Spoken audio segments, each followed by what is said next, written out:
rich. I must dance if you're proud to be Jamaican. Fly your flag if you're proud to be Jamaican. We come together cause Jamaica is a big granny. Yeah. Wave your hand if you're proud to be Jamaican. On this final Friday of February, we say goodbye to Reggae Month, but not with sadness. Instead, today we strengthen our bond with our heritage.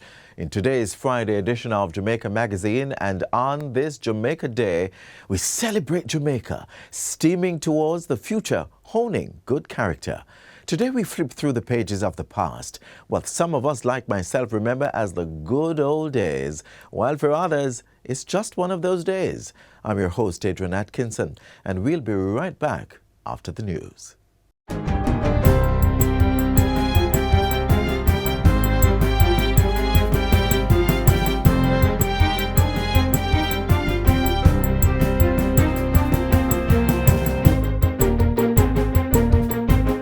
Good day, I'm Theodore Henry, and this is your GIS News for Friday, February 28, 2025.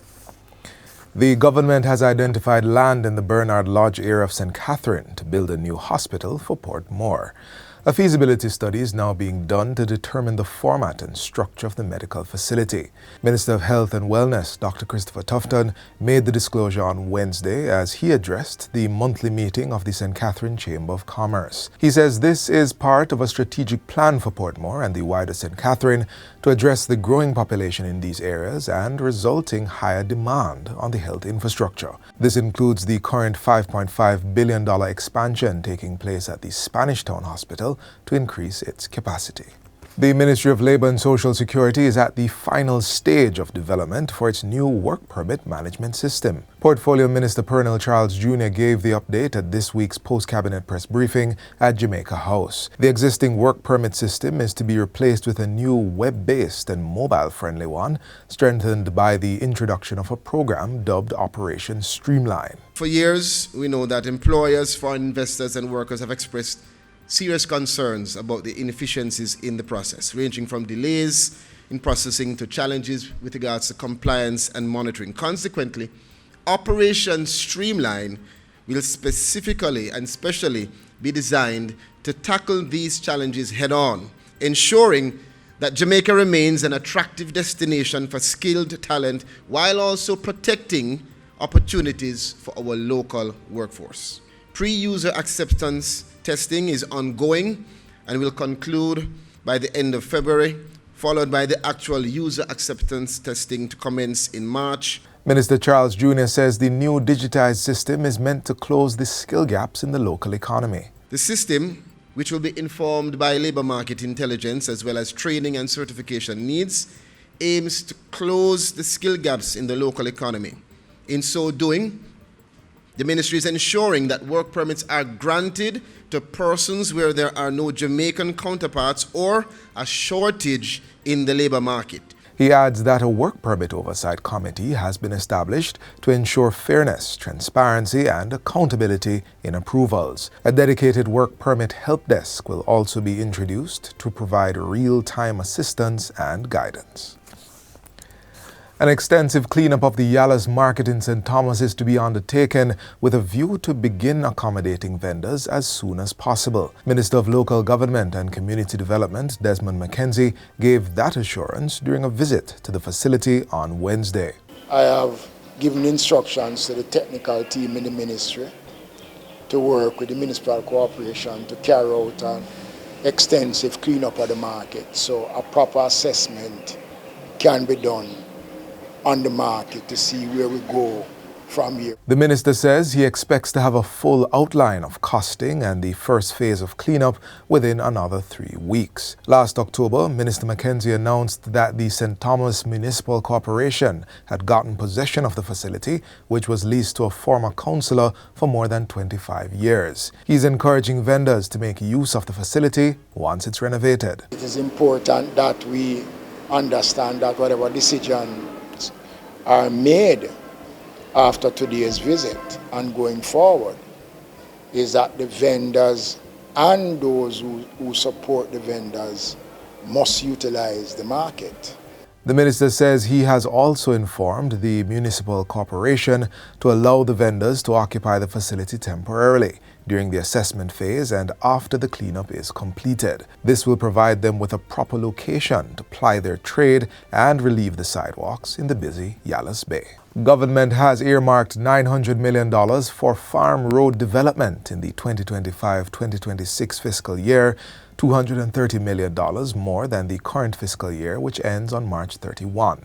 Minister of Agriculture Floyd Green says it reflects the administration's commitment to improving agricultural infrastructure to support food security and economic growth. We have prioritized our farm road system, and we have been putting each year more money from our budget to do our farm roads.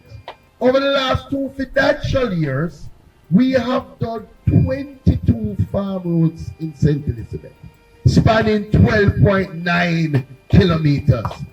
And we are not afraid to say that we have been paying special attention to St. Elizabeth.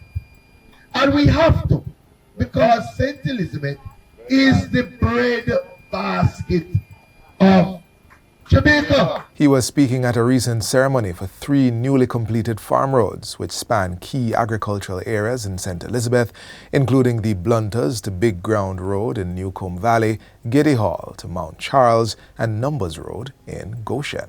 On behalf of the MP, Mr. Floyd Green, RADA, the government, and all of who made it possible, we are 100% grateful, and we say God bless you all. The Agriculture Minister says 71 farm roads have been completed across Jamaica since 2016 under the $870 million National Farm Road Rehabilitation Program. They include 38 major farm roads so far completed and 33 that were repaired. Minister of Culture, Gender, Entertainment and Sport, Olivia Grange, is encouraging young and aspiring creatives to prioritize and not neglect the business aspect of the industry. She made the appeal while speaking at the 4th Jamaica Creative Career Expo on Tuesday. It's not only about writing lyrics, singing, dancing, painting, and doing all the great things you want to do, but always remember, the business of the creative sector is important. So you must understand the business, learn the business, and make sure that for your creativity, you are securing your future by ensuring that you register your songs, that you write, and that all the other things you do, you are earning and you're saving from your earnings to secure your future. She pointed out that the creative industry had the potential to create job opportunities while growing Jamaica's economy. We have invited Jamaican creatives at home and from the diaspora who have excelled in the digital space to demonstrate to you, our students, and other young creatives, and even those not so young like myself, that there are viable career alternatives to traditional ones. The expo was held at the Jamaica Pegasus Hotel and focused on creative enterprises and opportunities in the digital environment, including animation and artificial intelligence, AI. And finally, Justice Minister Delroy Chuck is once again imploring citizens to play their part in ensuring that crime continues to trend downwards. He made the call during the Legal Aid Council's Justice Fair for persons with disabilities held recently at Independence Park in Westmoreland. We want every single Jamaican to know that not only is justice available, but you can utilize the services of the Ministry of Justice to get justice and promote peace and harmony in your lives. I am aware that there are many imbalances in relationship, many instances of domestic abuses, many instances of people taking advantage of one another. But I say to all the victims, don't take the law into your own hands. Seek the help of the Legal Aid Council. Is free. Highlighting strides made in the fight against crime, Minister Chuck says the number of gangs have been reduced from over 300 to under 150, stressing that appropriate measures remain in place to eradicate gangs across the island. We want to tell all those persons who are in gangs and those who want, youngsters who want to join gangs, there's a better life. You don't have to be fighting one another. You don't have to spend all your money buying guns. You don't have to spend all your time chopping and scamming. The fair is part of the ministry's ongoing initiative to make justice more accessible to Jamaicans, including vulnerable citizens. It is also used as a tool to promote alternative justice services. Persons with disabilities and other members of the public were provided with access to justice services such as expungement, victim support, estate management, child diversion, and restorative justice. And that's it for JIS News today. I'm Theodore Henry. Thanks for watching.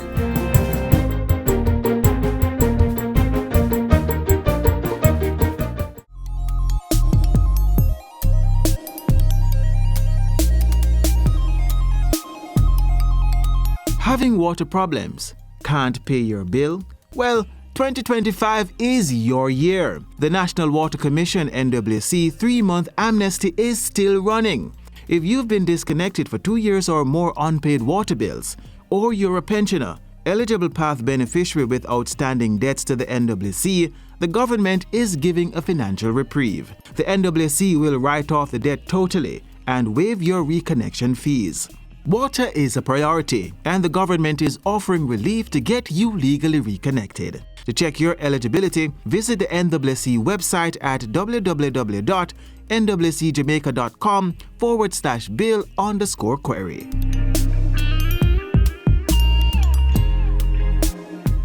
Remember the days when people from the east side could go out on the west side and live in peace. I was born and raised in a little district called Tangle River in St. James. So proud of Tangle River.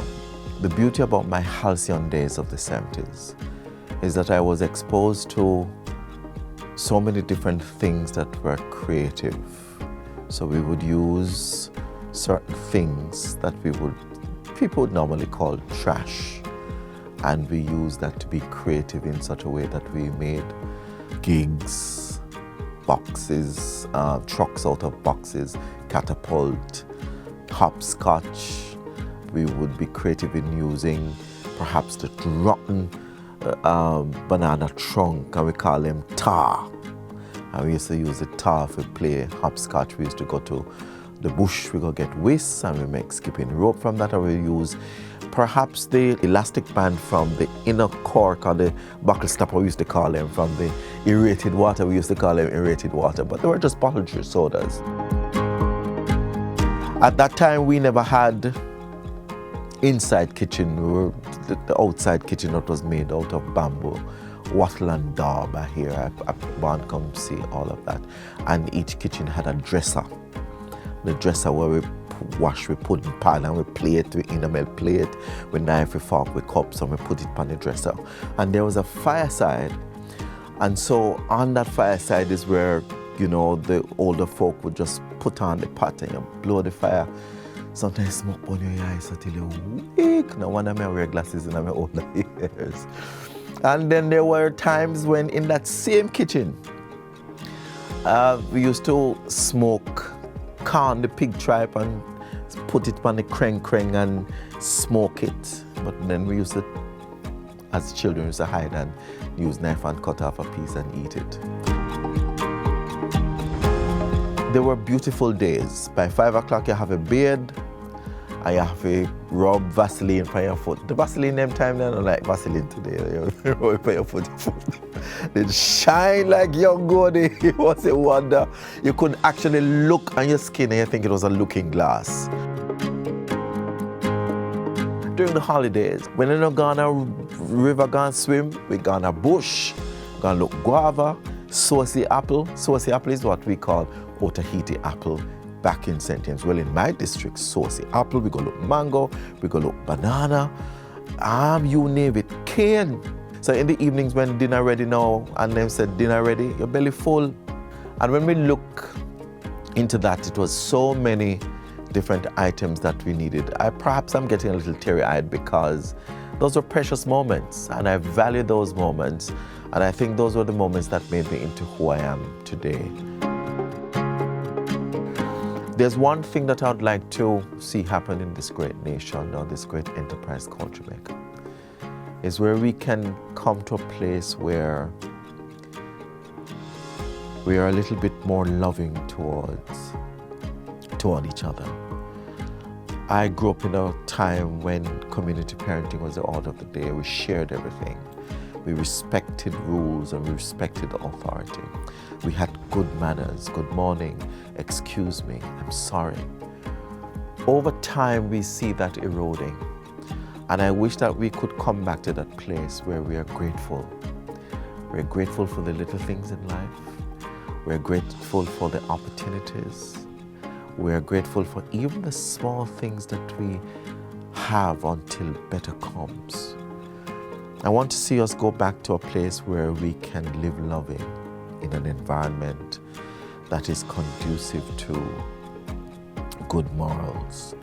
I want to see this nation get back to a place where we protect our children, the women of this country, an environment that we can see things from perhaps different perspectives and we still get along, where community parenting will add value to the lives of our nation's children.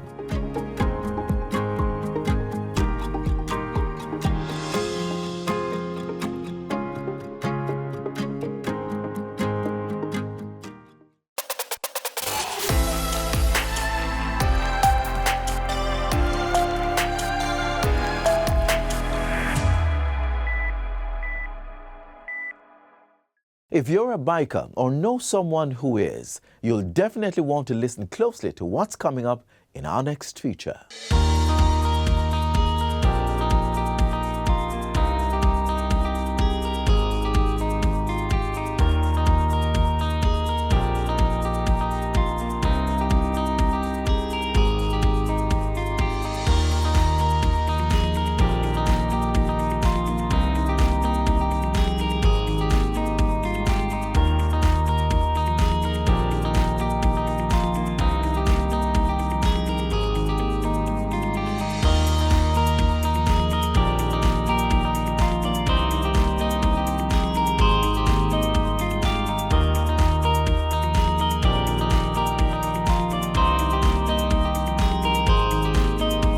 In Jamaica, motorcycling is more than just a transportation. For some, it's a lifestyle. But this thrilling ride comes with high stakes. Data from the National Road Safety Council shows that motorcyclists account for more than 30% of fatalities from road crashes. 90% of the motorcyclists who die on our roads were not wearing a helmet. With these alarming statistics, the Jamaica National Foundation JNF and the National Road Safety Council NRSC have combined forces to create the National Helmet Wearing Coalition NHWC. The initiative is being funded by a global charity, the FIA Foundation out of London. The main purpose is to create an environment, an ecosystem if you will, where motorcyclists will want to wear a helmet and will want to wear an approved standard helmet. Tradition and habit often outweigh safety in Jamaica. Many riders shun helmets and gear, risking severe injury and death. If you wear a helmet and you are involved in a crash, up to 60% of those who are involved in a crash will not die. And the main reason for this is that helmets protect your head. And head injuries is a big problem with motorcyclists. They die because of this. They die because of other reasons. They have problems with their legs. They have severe injuries because they're wearing slippers and shorts. But the big problem is that they're not wearing helmets. In recent years, the roads have become increasingly dangerous for motorcycle drivers. We have seen a tremendous increase in the number of them dying. 2012, only 260 people died. Last year, 425 died. And the main reason is that in 2012, 41 motorcyclists died. Last year and the year before, over 150. So we have had a tremendous jump And it's mainly due to the yang motorcycles, which are cheap imports out of China. And if the police sees them, because police sees it because you have no license, you have no insurance, and police sees them and they buy another one tomorrow morning because they have money from different sources. Picture this. You are behind the wheel and suddenly a yang zooms towards you pulling a wheelie. It's a heart-stopping moment, isn't it? It's scary. You can make a sudden move and endanger your own life. So that's a big problem now, and it's not just a yang. I've seen the messengers who are transporting lunch and dinner and all kind of things, doing wheelies also. It's crazy. It's a cultural change that we need to address and address head on. It's not easy. Cultural change takes place over a long period of time. But we believe that we have the right messages. We are developing them now. Several different types of helmets are available in the market.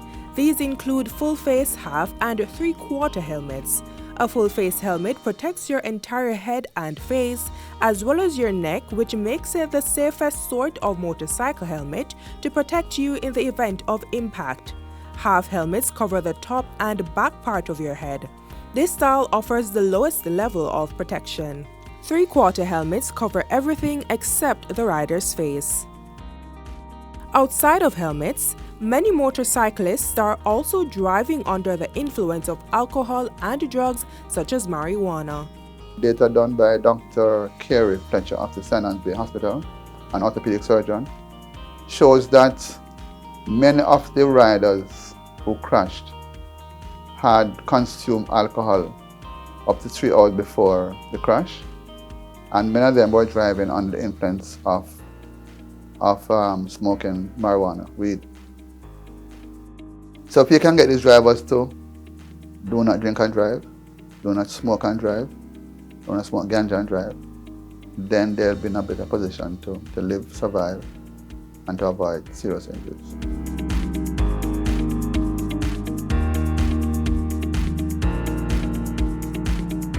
The Coalition's response: comprehensive training programs teaching new riders the skills they need to stay safe. Many of the motorcyclists are not trained to ride a bike. They buy a bike, they often don't buy a helmet. There's no law that stipulates that you must buy a helmet. Most of these are young people, 18, 19, 20, you see them around. They have no insurance.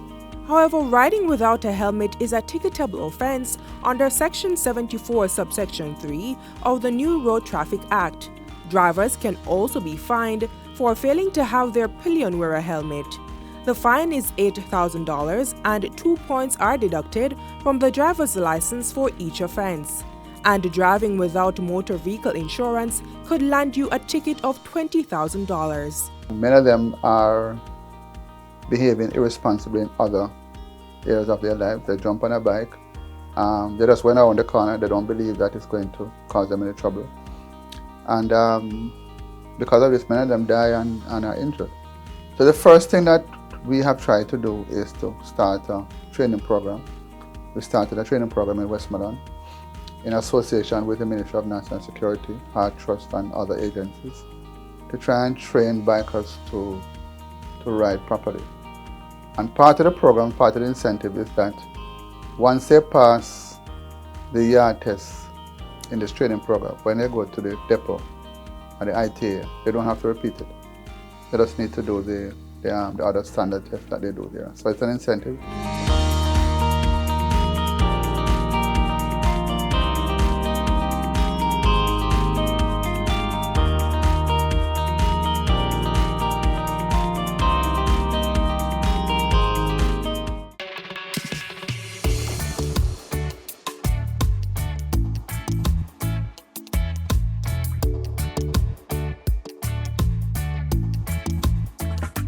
When you think of Jamaica, the first thing that comes to mind is the people.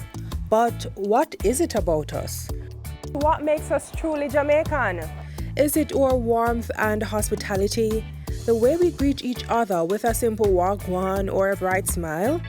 Maybe it's our resilience, our ability to find joy even in tough times. Or perhaps it's the unmistakable sound of patois, connecting us, adding flavor to every conversation. Speaking of flavor, could it be our love for street food? The pan chicken sizzling on the grill, the soup men on the corner, the fruit vendors with their fresh, vibrant offerings.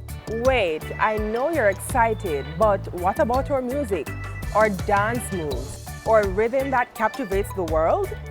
We are storytellers, whether through folklore or everyday conversations. Being Jamaican is more than just a nationality. It's a feeling, a culture, a way of life. From the way we speak to the way we dance, cook, and connect, every part of our identity reflects our rich heritage and unstoppable spirit. So what makes us truly Jamaican? It's everything. We are the culture, the energy, and the heartbeat of the island.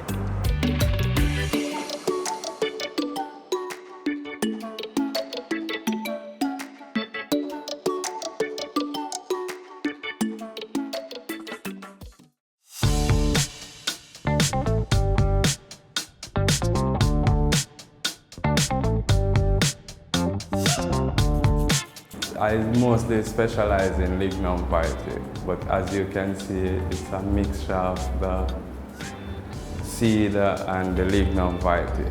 So I'm from the Mighty Gully Youth Project. It's found by our teacher, Mr. Lancelot Bryan. He died in England a few years back. So what he always do, he always go around and all boys who on the street, homeless boys, and take them and bring them to the shop and teach us. And he always have place, if you're coming from far, you can stay over, and he teach us every little thing, cleanliness, how to cook, and everything. So we grow up in Old Harbour, so it's very close to the Mighty Gully. So from I was a youth, I was always going over there until I get to fall in love with it. And Mr. Bryan taught us how to carve and how to do business. And so what I do is not me alone. I take things that my friends made too. So I got work from my friends, Marlon Francisco and J. Van Johnson. We do the bus and we do tassa, we do abstract pieces, and we also do self-crochet. It's like a dream come true for me, because I always want to own a shop to try to do business different, because every time I do business and I go out there, I never feel satisfied with the business because I feel like I'm being underpaid. Now I'm at the Artisan village.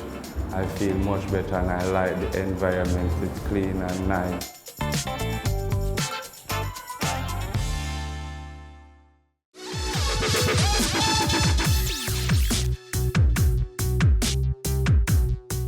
As efforts to rebuild the agriculture sector continue, the government is allocating $1.2 billion to the Farmers Incentive Program. This funding aims to assist farmers with land preparation and explore ways to integrate technology into agriculture. I want to say to my farmers that we are going to continue to give you the support you need to do what you love.